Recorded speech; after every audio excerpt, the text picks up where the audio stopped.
We'd like to go into the deep experience of what it's like to be a spiritually illumined person. And it's transcendent of everything in the everyday that we think or believe or see or feel, anything we've ever read, any relationship we've ever had, because there is a God of the universe who is God.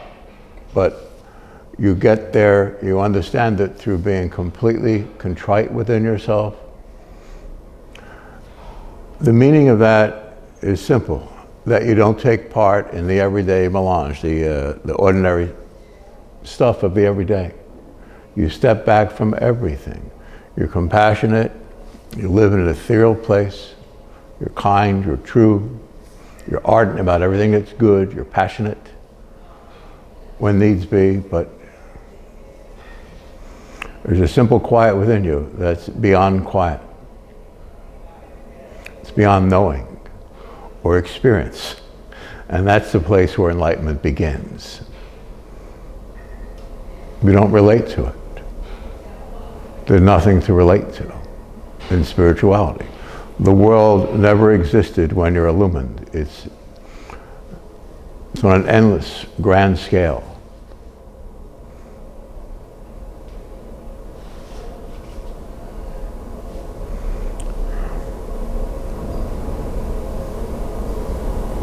It's so simple in your psychology to not relate, to not even experience what you're experiencing.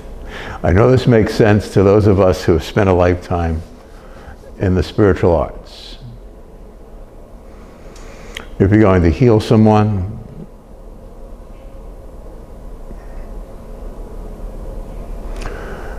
you can't exist, you can't worry. You just have to give yourself away. And the next moment you can relate to anything in life.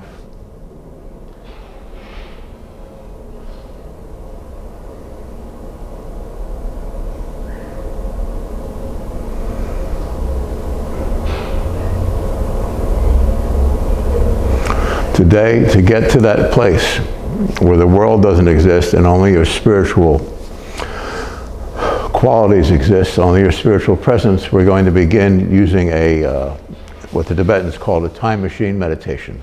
We're simply going to count back from 100 to 90. And at 90, we'll be very, very calm, quiet, at peace. And we will arrive at that place in our consciousness just a bit before we were born here. You know, the beautiful feeling you feel around children, or a mom, or friends. Everyone has that at birth. And before birth, imagine the grand scale of innocence and purity and wonder that you experience. And we're going to go there today by letting go of all of our conditioned experience of having lived in this world. At 90, we'll be completely quiet, calm, settled, and we will have relived without trying to do it everything we've gone through in this trap that's called the world. An incarnation in the world, it means you are a heroic spiritual being to God, and you gave up all of your spiritual presence, basically. You experience 1/1,000,000,000 of 1% of what you are spiritually and where we're going to be at 90 when you're born here. You do it because you felt something in the universe was out of whack. You give yourself to it. And you're born. As a child, it's wonderful. And then it wears off through the conditioning of being here. You know, without explaining that, I know you all know exactly what that means. So we're going to that place just before birth. There'll be an explosion in consciousness at that point.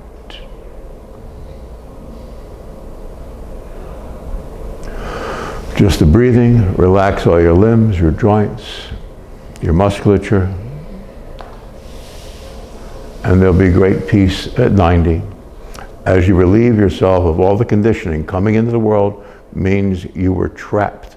You voluntarily let yourself in here like some great war hero to protect the people behind you. like the great samurai. The great samurai were great with a sword, and when there was a reason, they'd use it, and they wouldn't think about losing their head. They'd think about protecting what's behind them, civilization. So a man in this world, that's his job, is to protect and serve. A woman is to nurture, and it's real simple, and it's in our genes. And transcendent of that is where we're going to be at 90. Before any of this had to be. Complete peace, fullness of breath, relaxation, all your joints, all your limbs, all your musculature. Feel your presence go down to your feet. As a Buddhist monk would, or nun, you always feel the presence of the earth beneath you.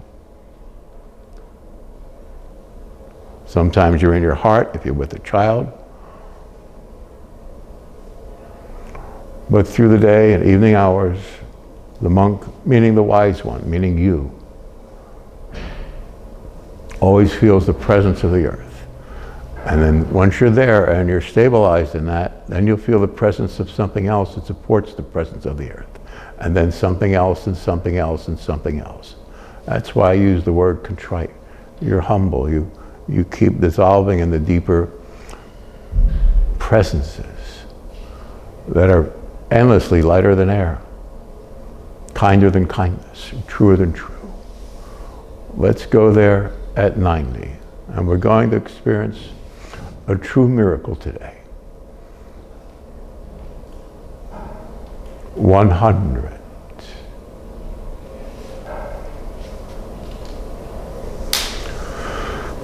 Just the breathing. Thank you.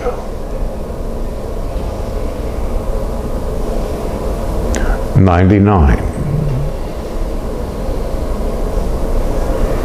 Let everything go. Feel the lightness of the spaces between the spaces.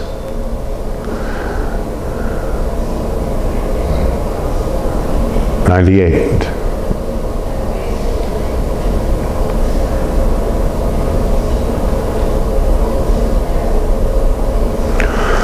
97. Whenever you do this, the countdown in your mind to the rest of your life, you'll become quiet inside. It'll become automatic. At a point, you'll just think it, and everything that seems to be, all your problems, all your solutions, they'll go up in a puff. 96. Just the breathing.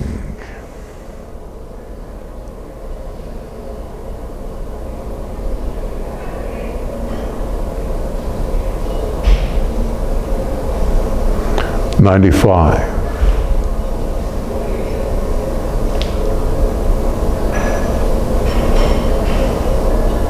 You see how the mind, the heart, the emotions want to do this? Because there's something right here that's always been right here, and that's the miracle we will attend to shortly. It's right in front of you. It's beyond anything we've ever dreamt. 94.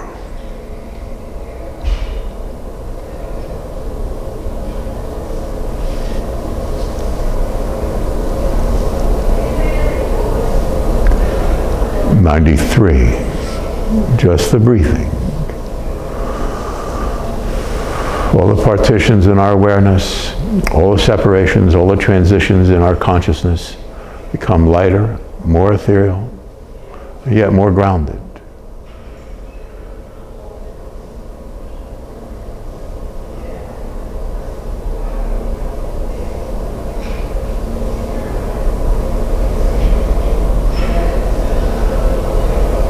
We'll be at that place before you or I or anyone was ever born into what seems to be a place, a world, a consciousness.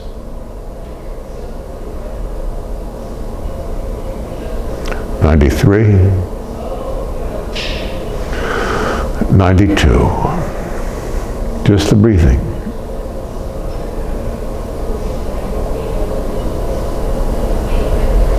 91.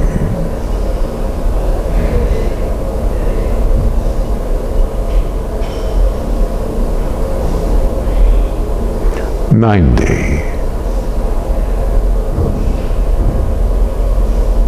Thank you. We're going to continue with this and just see how everything becomes lighter. There's a more natural feeling to it. You're capable of doing anything. These are simply exercises we should do daily. And then you'll come to the point that we're going to research intimately today, where the world itself no longer exists, or has to ever, in your life, in your mind, in your heart, in your soul. You don't have to deal with it anymore. In other words, the absurdity of this world, the pain, the trauma, and again, being born into this world, it's a trap. In the old book, it's called the snare of the devil. You will be blamed, you will be caught, you will be accused. Everyone. The strongest person you think in your life, that's, well, they don't have problems. If they were to reveal their heart to you, you'd find great pain.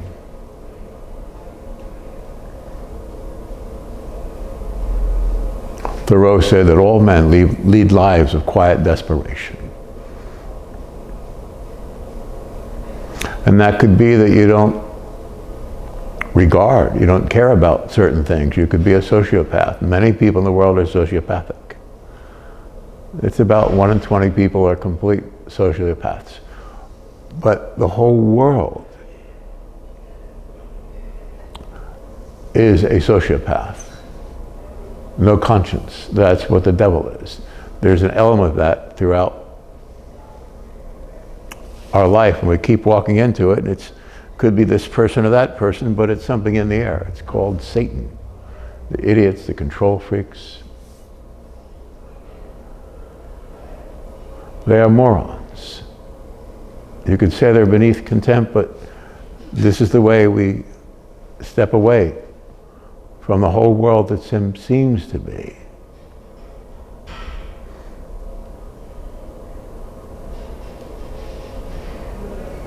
Everything being said is in consciousness. So let's go a little deeper. We're going down from 90 to 100. And again, whenever you do this in the back of your mind, throughout your life, it'll get deeper and deeper. But then again, we're going to go deeper than deep, or deeper than anyone has ever gone today. So it'll stay with us. It can never leave you once you have the experience, the direct experience.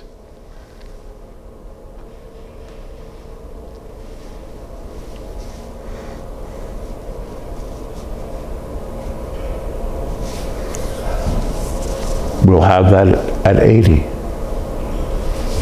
Thank you.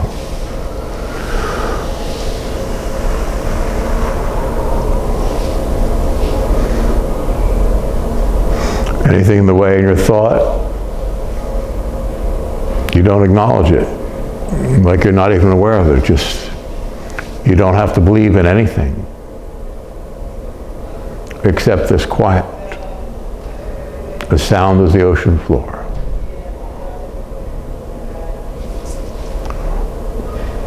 Complete and perfect quiet at 80. 90.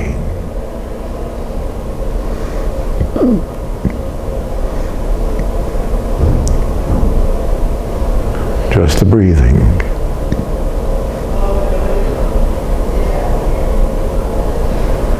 89.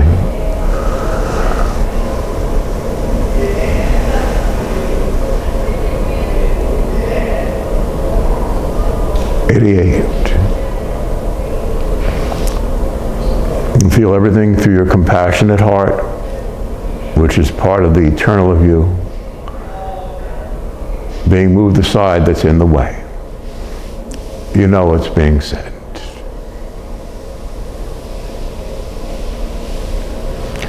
87. This always works. It's prayer, it's knowing the truth, it's communicating directly with that which wise men still call God, the Father of lights, the Father of you. And in truth, when we go to this deep, deep place, He, God, your own true eternal soul, will be looking out from your eyes, experiencing eternity through your heart and soul.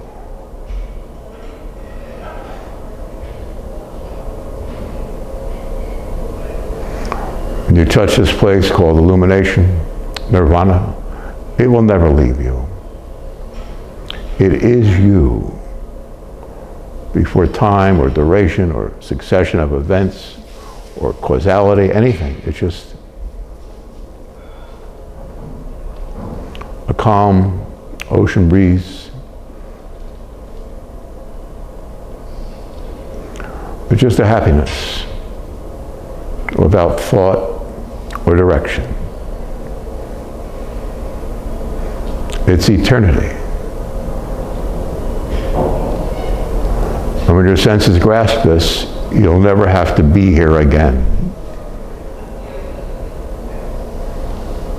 And when you give this to 2 or 3 of your friends, they won't be here ever again. And that's how we'll fold it up.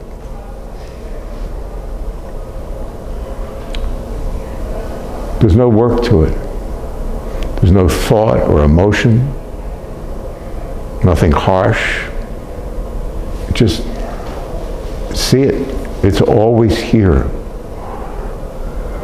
The glory of the Almighty, it's always here. Become a little more quiet and a little more quiet.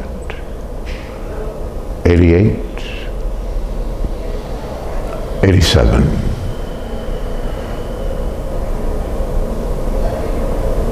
Thank you. Just the breathing.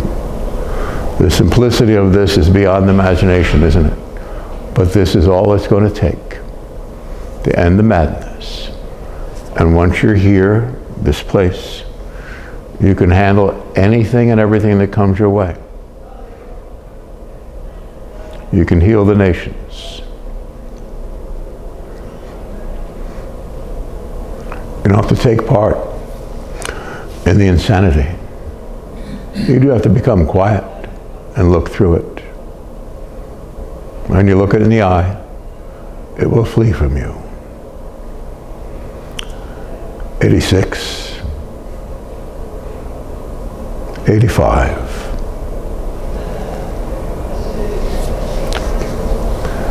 84,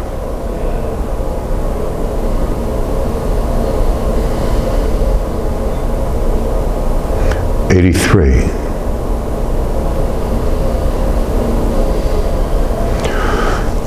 82, 81,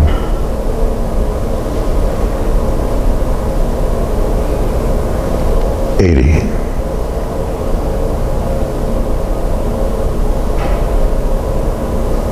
It's a place beyond knowing, or even awareness or perception. It's a clarity with an unimaginable sweetness.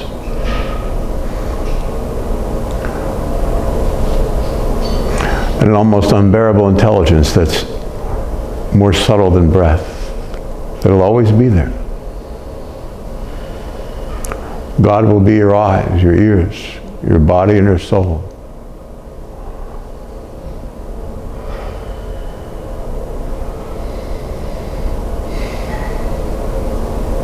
You have unimaginable power. That word seems to relate to this world, so it has to be used to overcome the wickedness of the dark force that really isn't there. That's the trap. It's an illusion, like a magician's trick. A lot of us have people dwelling on us with harsh, ugly thoughts. And if you understand that, you can light a candle, with their name under it, with a prayer, and you go, oh, it's gone. Or you can simply know it as, I'll be very honest, if I've known since my birth. It's born with this experience, as all of us, my teacher here, have felt it all their life, every moment. My buddy Gerber here, who's doing this video, he's always felt it. And all you can do is be good and kind.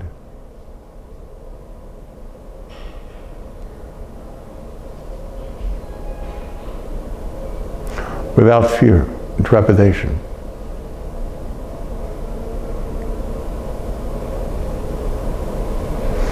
There was a great movie called Kundun about the Dalai Lama, and Martin Scorsese made it. And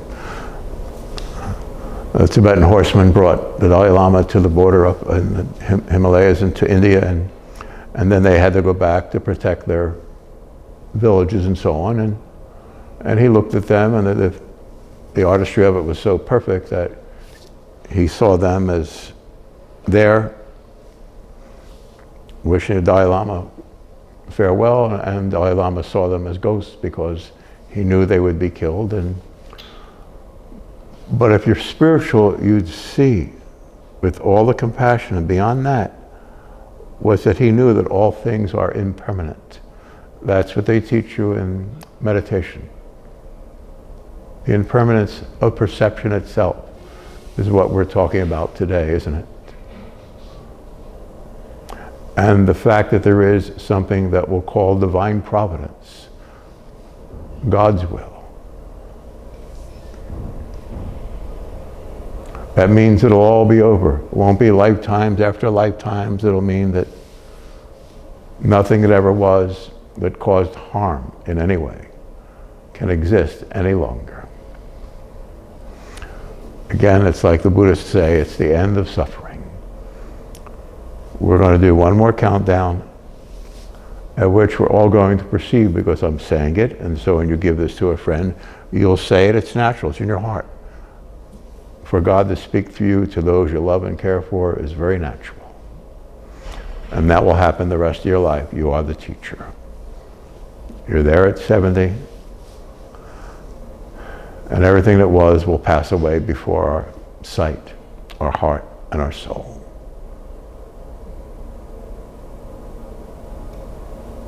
If you just suggest to yourself that you understand this, you will. 80, 79, 78, 77, 76,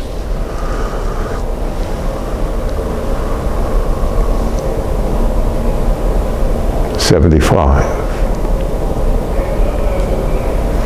74. There's nothing to do or undo about your spirituality. All this will now come about. It's yours, it's the real you. You don't have to give anything of yourself up anymore. You've overcome the wicked one. You'll live with God forever now. 73, 72. And you felt this coming along all of your life, haven't you? It's yours. To give and to provide sanctuary to the innocent. 71.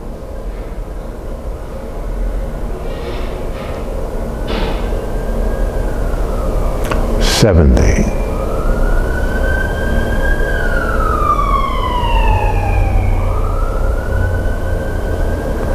Thank you for listening. Everything that God is yours. Thank you. Thank you, Gerber.